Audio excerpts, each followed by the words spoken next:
It's technology. Justice League action. Justice League action. What is up? What's the feel of the show? How would you describe it? I would describe it as a much more fast-paced, any of the like Super Friends that you can think of. It just goes really fast. The animation style is super saturated colors. The action is really fast. The comedy comes with a certain knowledge of the characters. So they never betray the characters, but they kind of tweak it a little bit. I think it's going to be. I love the 11-minute. Part of it because it's really good for people with really short attention spans like myself. So they just eliminate the first act. Like there's no setup. You just go right into the heart of it. Nope, this is our story. We're telling it right now. Where are you from? Doesn't matter. It's great. Yeah, it's good. And you're Booster Gold, and but of course you played Batman as well before. You and Kevin have any little Batman offs in the booth? Yeah, I mean, at first there were fistfights. I'll be honest about it, but no. You know, I mean, all I do is a bad impression of Kevin anyway. So for me to be in a session with Kevin was really, really great. I was totally geeked out on him.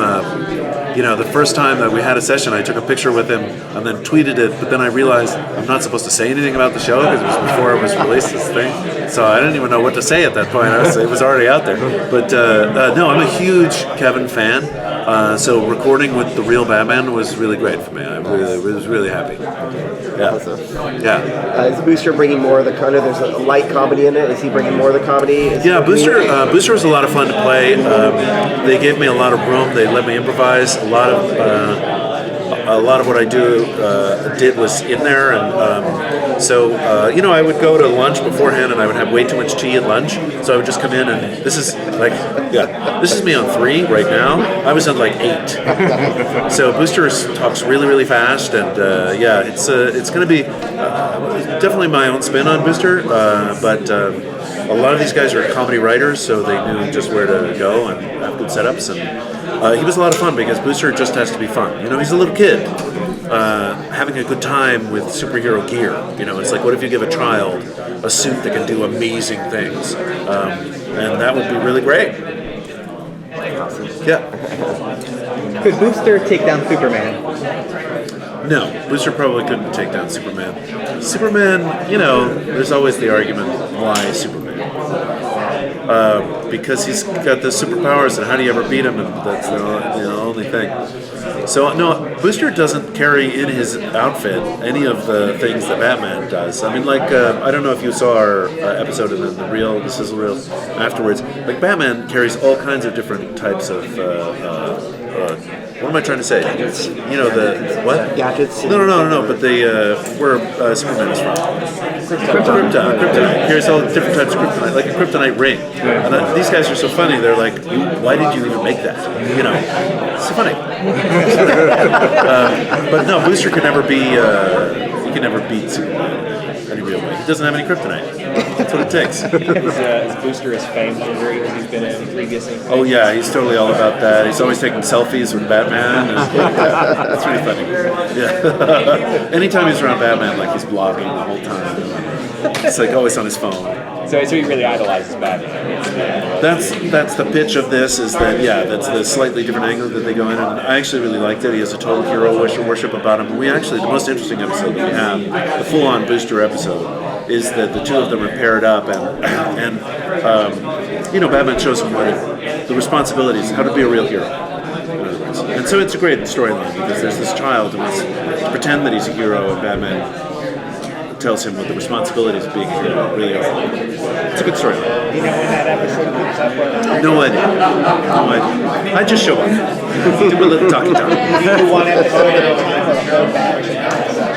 No, we do one at a time, although I think I did 2 once. I don't really remember, honestly. I'm very lucky in that I kind of stagger them throughout the day, and then I leave and I pretty much forget. It's very different than a lot of the other DC movies you did a voice in. Say that one more time. And is Justice League action very different than some of the other DC shows and movies? Yeah, because of the knowing sense of humor.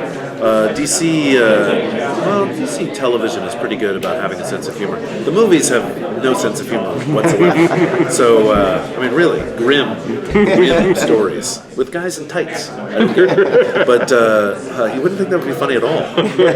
I mean, well, I don't know. No, this is different in that maybe a little closer to like Teen Titans Go. So very fast-paced, very fun. But yeah, I mean, it's different. Batman, I think, Batman Brave and the Bold, that is, sort of lightened things up a little bit as far as Batman is concerned. This is a little bit in that vein. Do you get to improvise at all? Yeah, I improvise a lot. A lot. They were very open to it. And then I felt bad because the other actors wanted to improvise too, and they were like, no. Don't do it. But then I stopped, and they were like, no, Diedrich, do it. And I was like, oh, really? We got to make it a contest. So, yeah. Is there a lot of group recording? Or Yeah, Warner Brothers is really good about bringing everybody in and doing it like in a horseshoe, like an old style radio show. So you get to hear what everybody else is doing, and it's kind of fun that way. Also, I really love voiceover actors, much more than on-camera actors, because it's so talent-based. And if you're unpleasant to work with at all, they just fire you. So on-camera actors, you're kind of stuck. So who was fired? Yeah, right. I'll tell you. No. As long as nobody finds out. Don't worry, no. It'd be like that picture you tweeted. No one will see it. That's right. That's right. No one will see it. Do you read the comics? I do not. I wasn't a comic book fan. When I was a kid, I loved. When I was at camp, I would read the X-Men, but mostly because Storm was super hot.